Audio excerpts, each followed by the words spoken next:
The publication of the Pentagon strategy's core concepts comes 8 months after a Silicon Valley revolt against the military's premier AI research program.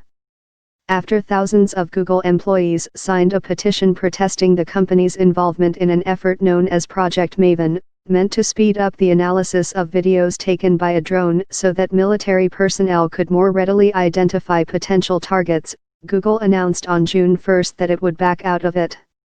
But the release of the strategy makes clear that the Trump administration isn't having second thoughts about the utility of AI. It says the focus of the Defense Department's Joint Artificial Intelligence Center, JAIC, created last June, will be on near-term execution and AI adoption. And in a section describing image analysis, the document suggests there are some things machines can do better than humans can. It says that AI can generate and help commanders explore new options so that they can select courses of action that best achieve mission outcomes, minimizing risks to both deployed forces and civilians. The JAIC is still adding staff, and its new director, Lieutenant General Jack Shanahan, was confirmed by the Senate only 2 months ago.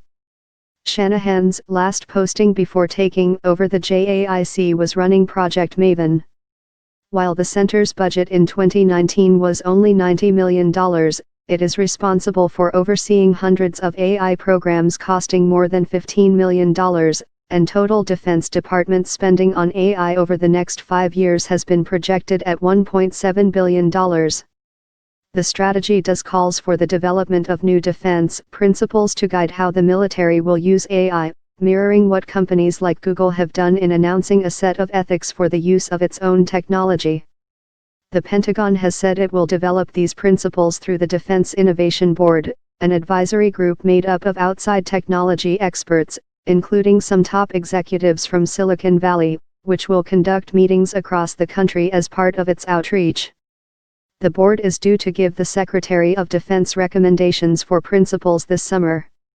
Although the strategy summary describes other countries, particularly Russia and China, as investing heavily in AI and eroding the U.S. technical advantage, others are warning that the U.S. is already behind.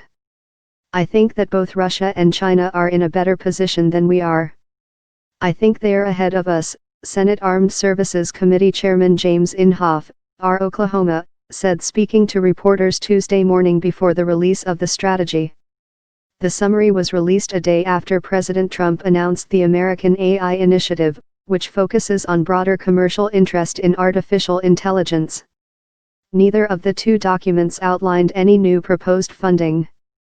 The Center for Public Integrity is a nonprofit investigative news organization in Washington, D.C.